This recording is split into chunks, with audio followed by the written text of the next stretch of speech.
Saint মার্টিনে পর্যটকের সংখ্যা সীমিত করার সরকারি সিদ্ধান্তে ক্ষতির মুখে পড়বে হাজার কোটি টাকার পরিকল্পিত বিনিয়োগ, এমন দাবি পর্যটন খাত সংশ্লিষ্টদের। তারা বলছেন, এর প্রভাবে বাধাগ্রস্ত হবে দ্বীপের বাসিন্দাদের জীবিকা, ক্ষতিগ্রস্ত হবে দেশের অর্থনীতি।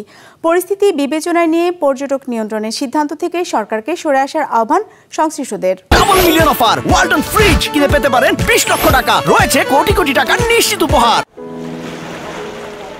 বাংলাদেশের সর্বদক্ষিণে বঙ্গোপসাগরের উত্তর পূর্বে অবস্থিত মাত্র 8 বর্গ কিলোমিটারের দ্বীপ সেন্ট মার্টিনস, যেখানে 10 থেকে 12,000 মানুষের বাস। মাছ ধরা আর পর্যটকদের ঘিরেই তাদের জীবিকা। পরিবেশ রক্ষায় সম্প্রতি এই দ্বীপের পর্যটন সংখ্যা কমিয়ে আনার সিদ্ধান্ত নিয়েছে সরকার। শুরু হয়নি পর্যটনবাহী জাহাজ চলাচল, বন্ধ রয়েছে স্পিডবোটও। যাত্রীবাহী ট্রলার চলাচল করলেও দ্বীপের বাসিন্দা ছাড়া কাউকে ভ্রমণ করতে দেয়া হচ্ছে না। এর বাইরে কেউ যেতে চাইলে নিতে হয় সংশ্লিষ্ট কর্মকর্তাদের অনুমতি। সেন্ট মার্টিনের স্থানীয়দেরও যেতে দেওয়া হচ্ছে না যদি তাদের কাছে আইডি কার্ড না থাকে। তাদের আত্মীয় স্বজনদেরকে যেতে দেওয়া হচ্ছে না। কৃষি শ্রমিকদেরও এই সমস্যা হয়ে গেছে, পর্যটক তো দূরের কথা। এই দ্বীপে পর্যটন খাতের সাথে জড়িত থেকে জীবিকা নির্বাহ করছেন প্রায় 1,500 পরিবার। সরকারের বিধিনিষেধের কারণে হুমকির মুখে পড়ছে তাদের জীবন জীবিকা, বলছেন স্থানীয়রা। যিনি একটা 5 স্টার প্রপার্টি করেছেন, রাব্বুল আলামিন তাকে অনেক সম্পদ দিয়েছে, যার জন্য সে একটা প্রপার্টি করেছেন।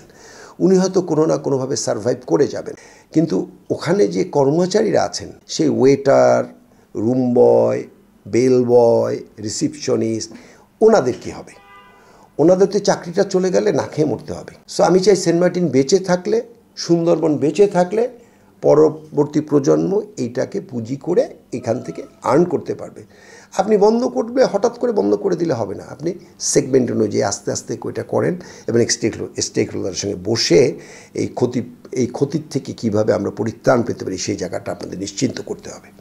এমন বাস্তবতায় আজ বুধবার রাজধানীতে সংবাদ সম্মেলন করে ঢাকা বিশ্ববিদ্যালয়ের শিক্ষার্থীদের সংগঠন স্টুডেন্ট ফর সভারেন্টি। তাদের দাবি, সরকারের বিধিনিষেধে পর্যটন শূন্য হবে সেন্ট মার্টিন, কমে আসবে আয়। এতে এই এলাকা ছাড়তে শুরু করবে মানুষ। এমনটি হলে পাশের দেশ মিয়ানমার আর ভারতের জেলেরা এই দ্বীপে বসবাস শুরু করবে, এমন আশঙ্কা তাদের। আমাদের ট্যুরিজম বিজনেস এইটা নষ্ট হয়ে যাবে। আমাদের যখন সেন্ট মার্টিনে মানুষ যাবে না, তখন দেশের মানুষ ট্যুরিজমের জন্য ভারত চলে যাবে বা মালদ্বীপ চলে যাবে, অন্যান্য দেশে চলে যাবে। যেহেতু তাদের একমাত্র রুটি রুজির মাধ্যম হচ্ছে পর্যটন শিল্প, এটা বন্ধ হলে স্থানীয় বাধ্য হবে জায়গাটা ত্যাগ করতে। আরাকানে যে বিদ্রোহী গোষ্ঠী আছে, বিচ্ছিন্নতাবাদী, তারা ধীরে ধীরে এই আমাদের সেন্ট মার্টিনে চলে এসে বসবাস শুরু করবে। সংবাদ সম্মেলনে আরও জানানো হয়, সেন্ট মার্টিনস দ্বীপে কোরাল ক্ষয় হয় না, বরং প্রতি বছর গড়ে 0.5 থেকে 2.8 সেন্টিমিটার হারে বৃদ্ধি পায়। আর মৃত কোরাল জমে বৃদ্ধি হচ্ছে দ্বীপের আয়তন। দ্বীপের জীববৈচিত্র্য রক্ষায় আলোচনার মাধ্যমে পদক্ষেপ নেওয়ার দাবি জানিয়েছেন সংশ্লিষ্টরা। ওই জায়গাটা খালি হয়ে যাবে। রঞ্জিবুল মিজান, বিজনেস রিপোর্ট, মাছরাঙা টেলিভিশন।